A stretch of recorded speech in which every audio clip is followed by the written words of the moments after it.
All right, so what I've done with Robert so far is I had taken him through the needs analysis, and then as you notice, what I did was I went in and I identified some lead generation opportunities, really focusing him on the fact that if he just focused on building his business like a business and focused on the lead generation, knowing what's in the Millionaire Real Estate Agent book, the two techniques, which is the MET and then focusing on taking 50 people to lunch, where he could get his business from.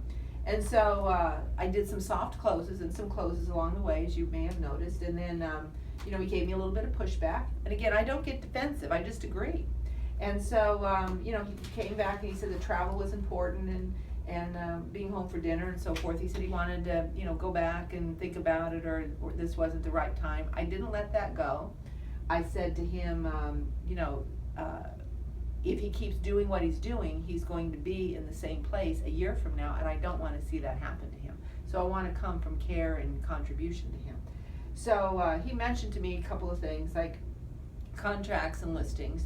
Instead of going into all of that and how I was going to solve that for him, and as you notice, I put myself in his place as to what does he do every day? He changes lives. Well, just like he's good at changing lives in helping people buy or sell a piece of property, we're good at changing lives because we're good at transitioning agents over to Keller Williams. So I just said, so what else is standing in your way? And he told me about the split.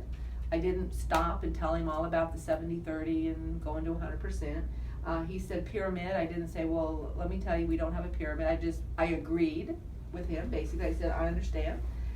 He talked about branding, and he noticed, he said exit, and I said, this is not about Keller Williams or about exit, this is about Robert. And then he said he might need to have an office. So instead of selling him on all of those things, I wanted to get the list of objections and ask him what else.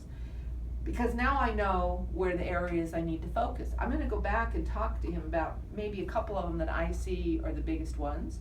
And then the rest kind of go away, really, because if you can resolve 2 or 3 of these, then the office is really not a problem.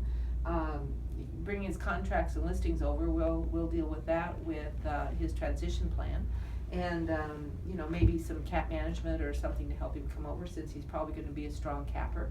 And I'll figure out a way to be able to get him to come over. So we're going to go to the next video, and you can watch how we're going to get Robert to join Keller Williams.